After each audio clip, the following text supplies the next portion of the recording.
What is usability testing? Usability testing is a method used to evaluate how easy a website is to use. The test takes place with real users to measure how usable or intuitive a website is and how easy it is for users to reach their goals.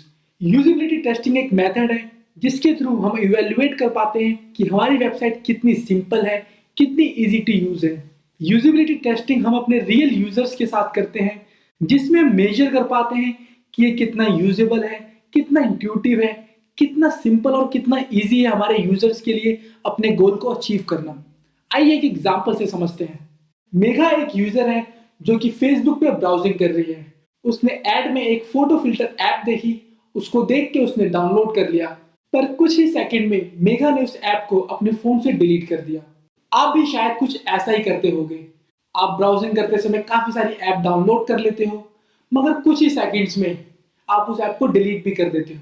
आपने उस app को delete क्यों किया और मेघा ने इस app को delete क्यों किया? आइए इसका रीजन जानते हैं। क्योंकि उस ऐप के कुछ यूजिबिलिटी फ्लॉज होते हैं जिसके कारण आप उस ऐप को डिलीट कर देते हो, क्योंकि वो आपकी एक्सपेक्टेशंस को मीट नहीं कर पाते होंगे। वो ऐप में भी शायद सिंपल और बहुत ईजी नहीं होंगे और वो शायद आपको ज़्यादा एंगेज नहीं कर पाए होंगे। तो ये होते हैं कुछ यूजिबिलिटी फ्लॉज।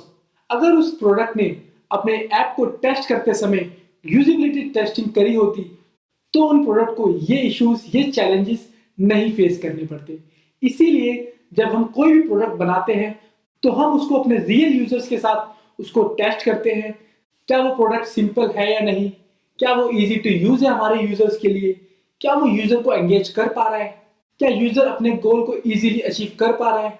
तो यूजिबिलिटी टेस्टिंग के थ्रू हम समझ पाते हैं कि हमारे प्रोडक्ट में क्या क्या कमियां हैं और हमें इसको कैसे इंप्रूव करना है।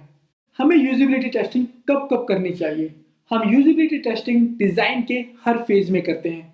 डिजाइन बनने से पहले, जब वो एक वायरफ्रेम और स्केचेस में होता है, डिजाइन के बनते समय, जब हम फाइनल मॉकअप्स रेडी कर लेते हैं, प्रोटोटाइपिंग करते हैं, और डिजाइन बनने के बाद। यूजिबिलिटी टेस्टिंग के थ्रू हम प्रॉब्लम्स को अनकवर कर पाते हैं। यूजिबिलिटी टेस्टिंग के थ्रू हम अपॉर्चुनिटीज को डिस्कवर कर पाते हैं जिससे हम अपने डिजाइन को और इम्प्रूव कर सकते हैं और हम अपने यूजर्स को समझ पाते हैं कि उनका क्या बिहेवियर है, कौन सी चीज उनको अच्छी लगती है और वो कौन सा पैटर्न फॉलो करते हैं अपने गोल को अचीव करने में।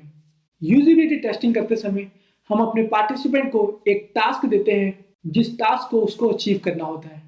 हम अपने पार्टिसिपेंट्स को ऑब्जर्व करते हैं कि वो कैसे उस टास्क को अचीव कर रहा है, कहाँ पे वो स्टक होता है। एट द एंड हमें उससे फीडबैक लेते हैं। Types of usability testing. Usability testing 4 तरीके की होती है। First, gorilla usability testing. Second, lab usability testing. Third, contextual usability testing. And fourth, remote usability testing. Gorilla usability testing होती है जिसमें आप रैंडमली किसी भी यूजर्स के साथ अपने प्रोडक्ट को टेस्ट करते हैं। वो हमारी गोरिल्ला यूजिबिलिटी टेस्टिंग कहलाती है। Lab usability testing. Lab usability testing में हम अपने यूजर को एक टास्क देते हैं जिसमें वो एक लैब में बैठ के उस टास्क को अचीव करता है। हम उसकी स्क्रीन को मॉनिटर करते हैं, हम उसको देख पाते हैं कि कैसे वो किसी टास्क को अचीव कर रहा है, कौन कौन से स्टेप्स को फॉलो करके वो उस टास्क को अचीव करेगा, जिससे हम उसके पैटर्न और बिहेवियर को समझ पाते हैं। कॉन्टेक्चुअल यूजिबिलिटी टेस्टिंग होती है जिसमें हम अपने यूजर्स के रियल एनवायरनमेंट में जाके उस प्रोडक्ट को टेस्ट करते हैं। वो हमारा कॉन्टेक्चुअल यूजिबिलिटी टेस्टिंग कहलाता है। Remote usability testing. Remote usability testing वो होती है जिसमें हम ऑनलाइन यूजर के साथ टेस्ट करते हैं। वो हमारी रिमोट यूजिबिलिटी टेस्टिंग कहलाती है। Minimum test with 5 users. हमें हमेशा मिनिमम 5 लोगों के साथ अपने प्रोडक्ट को टेस्ट जरूर करना चाहिए। लाइक एग्जाम्पल, मैंने एक एजुकेशन ऐप बनाई और उसको यूजिबिलिटी टेस्टिंग के लिए मैंने एक यूजर के साथ टेस्ट किया। उस यूजर ने मुझे काफी इंटरेस्टिंग फीडबैक दिए। मैंने सेम ऐप को दूसरे यूजर के साथ टेस्ट किया। दूसरे यूजर के साथ मुझे कुछ सिमिलर फीडबैक्स मिले, बट कुछ चीजें उसने थोड़ी सी अलग बताई। उसके बाद मैंने थर्ड यूजर के साथ उसको टेस्ट किया तो थर्ड यूजर ने मुझे कुछ फीडबैक्स पहले यूजर के दिए और कुछ सेकंड यूजर्स के। एंड उसके बाद फिर मैंने उसको फोर्थ यूजर के साथ टेस्ट किया तो फोर्थ यूजर ने ऑलमोस्ट तीनों का कुछ सेम बताया और एक चीज नहीं बताई। एंड फिर उसको मैंने 5वें यूजर के साथ टेस्ट किया तो 5वें यूजर से मुझे कुछ नया नहीं मिला। तो 5वें यूजर से मुझे जो 4 लोगों ने मुझे कुछ फीडबैक दिए थे उसका सिमिलर ही बताया। तो मुझे फिर समझ आया कि अगर मैं 5 से ज़्यादा यूजर से टेस्टिंग करता हूँ तो वो मेरा वेस्ट हो जाएगा।